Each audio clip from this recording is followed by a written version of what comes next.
नमस्कार। आज के इस वीडियो लेक्चर में हम पढ़ेंगे अंकगणित के आधारभूत प्रमेय, फंडामेंटल थ्योरम ऑफ अरिथमेटिक। ये क्या है? तो इस प्रमेय के अनुसार किसी भी भाज्य संख्या को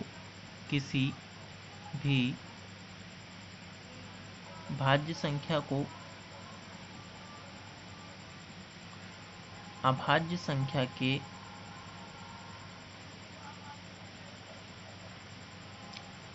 के गुणनफल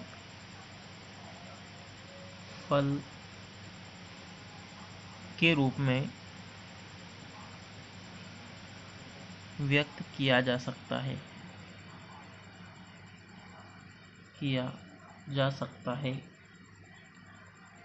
अब इसका मतलब क्या है? मतलब कोई भी भाज्य संख्या है जिसके दो या दो से अधिक गुणनखंड हैं, तो उसको हम अभाज्य संख्या के रूप में व्यक्त कर सकते हैं। उदाहरण के लिए मान लीजिए हमारे पास में एक भाज्य संख्या 12 है, तो इसको हम किस तरह से कर सकते हैं? तो इसका हमको क्या करना पड़ेगा? एलसीएम ले सकते हैं। हम लगाते हैं 6, फिर लगाते हैं 3 और फिर 3। अब इसको हम अभाज्य संख्याओं के गुणनफल के रूप में लिख सकते हैं। अभाज्य संख्या जिनके सिर्फ दो ही मल्टीपल होते हैं, मतलब जिनके सिर्फ दो ही गुणनखंड होते हैं, दो से ज़्यादा गुणनखंड नहीं होते, उसको हम अभाज्य संख्या कहते हैं। तो यहाँ पे देखो 2 गुणित 2 गुणा 3, तो ये सारी क्या है? अभाज्य संख्या है। ठीक है, अब समझ लेते हैं अभाज्य संख्या होता क्या है। अभाज्य संख्या ऐसी संख्याएं जिनके सिर्फ दो ही गुणनखंड होता, ऐसी संख्याएं जिनके सिर्फ दो ही गुणनखंड हो। अब ये दो गुणनखंड कौन हो सकते हैं? एक तो वह स्वयं और दूसरा एक। मतलब जैसे उदाहरण के लिए मान लेते हैं दो एक अभाज्य संख्या है, तो दो के गुणनखंड क्या क्या हो जाएंगे? एक तो दो स्वयं होगा और एक होगा। मतलब दो को कौन काट सकता है? या तो एक काट सकता है या वो स्वयं। तो उदाहरण के लिए कुछ अभाज्य संख्याओं को देख लेते हैं। जैसे 2 हो गया, 3 हो गए, 5 हो गया, 7 हो गया। ये क्या है? कुछ अभाज्य संख्या है। 11 हो गया। ये कुछ अभाज्य संख्या, इसके भी दो गुणनखंड होंगे, एक तो 3 और एक इसके भी, या तो एक ये स्वयं 5 और एक होगा, एक 7 होगा और इसका एक होगा, इसका 11 और इसका 1। तो ये अभाज्य संख्याएं होता है। इनको इंग्लिश में प्राइम नंबर्स कहते हैं, प्राइम नंबर्स। और एक होता है सह अभाज्य संख्या, सह अभाज्य संख्या। अब ये क्या है? इनको हम कंपोजाइट नंबर कहते हैं, कंपोजाइट नंबर। कंपोजाइट नंबर क्या होते हैं? जिनके दो से अधिक मल्टीपल्स या गुणनखंड होते हैं। जैसे इसमें एक और दो, एक और दो, एक और दो, सभी के कितने? सिर्फ दो ही गुणनखंड होते हैं। लेकिन कंपोजाइट में क्या होता है? दो से ज़्यादा भी हो सकती है। जैसे 6 हो गया, तो 6 का अगर हम देखें तो ये 2, 3 और 1 ये इसके गुणनखंड है, और 6 स्वयं भी तो इसका गुणनखंड होगा। तो ये इतने इसके गुणनखंड हो सकते हैं। तो इनको हम क्या बोलेंगे? कंपोजाइट नंबर कहते हैं। इसी पे बेस्ड है हमारा एक्सरसाइज नंबर 2.2, एक्सरसाइज 1.2। तो चलिए देखते हैं पहला क्वेश्चन एक्सरसाइज 1.2 का। पहला क्वेश्चन है, निम्नलिखित संख्याओं को अभाज्य संख्या के गुणनफल के रूप में व्यक्त कीजिए। पहला है 140, सेकंड है 156, थर्ड है 3825 और फोर्थ है 7429। तो सबसे पहले हम देखते हैं पहले वाले का हल। पहला वाला है हमारा 140 को हमको अभाज्य संख्या के रूप में व्यक्त करना है। करना कुछ नहीं है, 140 को हम एलसीएम के थ्रू इसके अभाज्य गुणनखंड निकाल सकते हैं। सबसे पहले निकालते हैं 2 का 2 से, तो ये हो जाएगा 70 टाइम्स। फिर 2 से निकालेंगे, 2 3 6, 2 5 10 हो जाएगा। फिर यहाँ पे हम इसको निकालना पड़ेगा 5 से 7 टाइम्स और फिर 7 से। अब ये भी अभाज्य, सारे संख्या क्या है, अभाज्य है, तो इसको हम लिख सकते हैं 2 इंटू 2 इंटू 5 इंटू 7। अब यहाँ पे देखो 2 कितने टाइम्स है, 2 टाइम्स है, तो 2 की पावर 2 लगा देते। 5 कितने टाइम्स है, 1 टाइम है, तो 1 लगा देंगे। 7 1 है, तो ये हो जाएगा इसका आंसर। तो बस इतना इजीली करना है और ये क्वेश्चन का आंसर आ जाएगा। चलो सेकंड क्वेश्चन है हमारे पास में 156।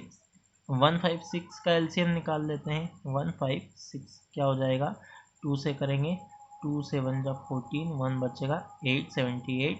फिर 2 से क्या हो जाएगा, 2 3 जा 6 और 2 9 जा 8 और फिर क्या बचेगा हमारे पास में, 13 से लगाएंगे। फिर 13 3 जा 3 से लगा देंगे, तो क्या हो जाएगा, 3 1 जा 3, 3 3 जा 9, फिर 13 से लगाएंगे, तो ये इसका कितना हो जाएगा हमारे पास में, 2 इंटू 2 इंटू 3 इंटू 13 क्या हो जाएगा, 2 का स्क्वायर इंटू 3 1 इंटू 13 कितने टाइम से, 1 टाइम से, तो ये हो जाएगा 156 का आंसर हमारे पास में।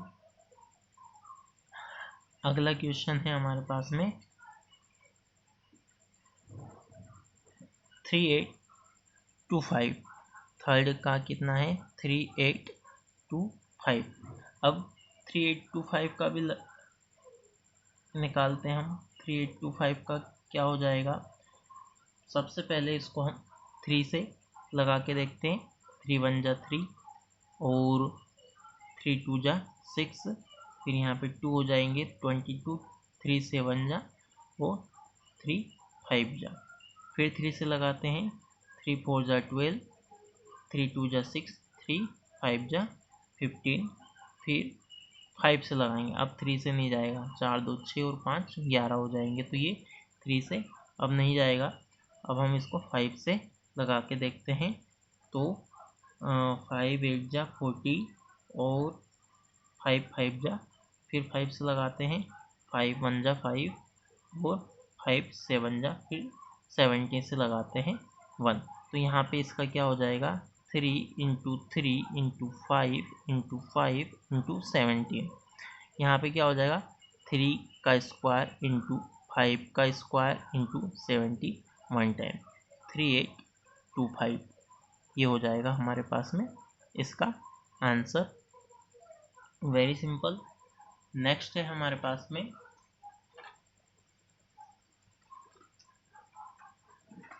7429। 7429 का देखेंगे हम।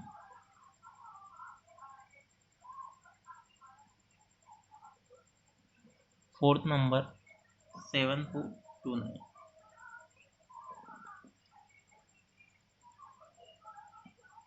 इसका निकालते हैं। 7429 का सबसे पहले ये ना तो 2 से जाएगा, 3 से भी नहीं जा सकता, ये इसको हम 17 से लगा के देखते हैं कितना हो जाएगा। 17 यहाँ पे तो ये हो जाएगा 17 चौक 68 और यहाँ पे बचेंगे, तो ये 6 और 17 51, यहाँ पे हो जाएंगे 11 बचेंगे, 17 17 119 होता है, फिर 19 से लगाएंगे, 19 दूनी 38 और यहाँ पे बचेंगे अपने पास में 5, 19 दिया 57 और फिर 23 से लगाएंगे एक बार, तो इसको क्या लिख सकते हैं अपन, 17 इंटू 19 इंटू 23, तो 17 1 19 के ऊपर भी पावर 1 और 23 के ऊपर भी पावर 1, 7429 7429, तो ये हो जाएगा इसका आंसर। अगला क्वेश्चन है, पूर्णांकों के निम्नलिखित युग्मों के HCF एवं LCM ज्ञात कीजिए तथा इनकी जांच कीजिए कि दो संख्याओं का गुणनफल बराबर LCM इंटू HCF। क्या है, यहाँ पर हमको LCM और HCF तो निकालना भी है, परंतु बाद में उसको क्या करना है, वेरीफाई भी करना है। मतलब क्या, दो संख्याओं का गुणनफल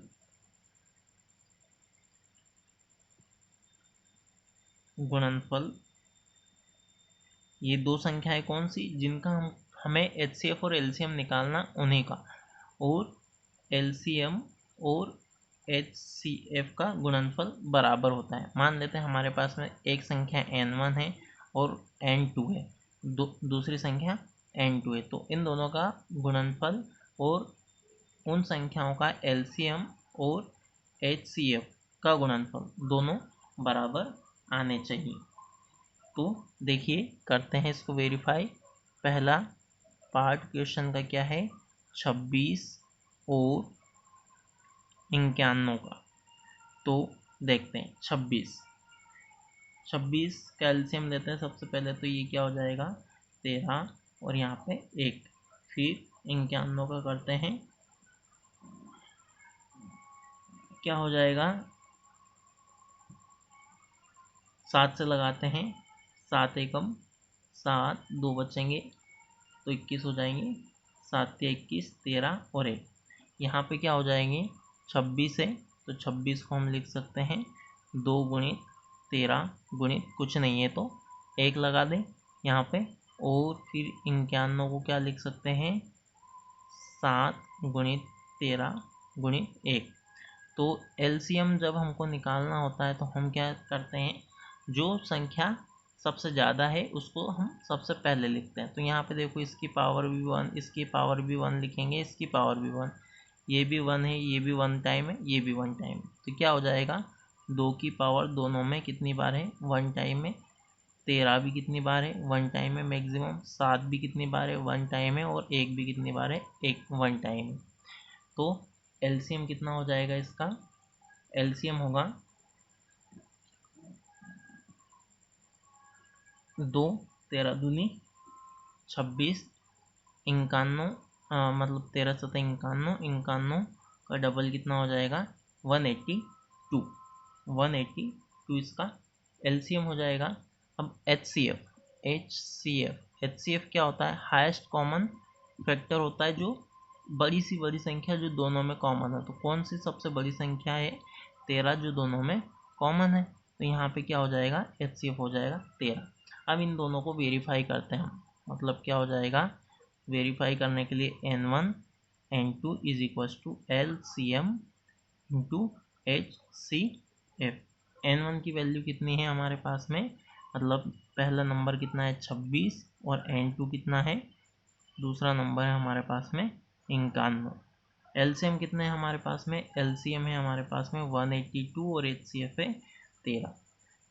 इन दोनों का मल्टीप्लाई करेंगे तो कितना होगा, ये आएगा हमारे पास में 2366, और इन दोनों का भी करेंगे तो कितना आएगा, 2366। दोनों बराबर आ गया, यही हमारा आंसर है, और ये हो गया हमारा प्रूफ। ठीक है, तो इस तरह से हम लिख सकते हैं कि अतः LCM गुणा HCF बराबर n1 गुणित n2। मतलब LCM और HCF क्या है, दोनों संख्याओं के गुणनफल के बराबर होता है। चलो सेकंड पार्ट है क्वेश्चन का, वो है 510 और 92। तो 510 का करेंगे तो यहाँ पे देखेंगे 510 के गुणनखंड क्या क्या हो जाएंगे, 510 के गुणनखंड हो जाएंगे हमारे पास में 2 तिया 6 और 5, और कितना हो जाएगा 17। तो यहाँ पे इसकी भी सभी क्या है, 1 टाइम है, तो ये इतना हो जाएगा। और 92 का देखेंगे तो 92 का क्या हो जाएगा, 2 इंटू 2 इंटू 23। तो ये 2 कितनी बार है, 2 बार है, तो इसको हम इस तरह से लिख सकते हैं 2 की पावर 2 इंटू 23। अब यहाँ पे देखेंगे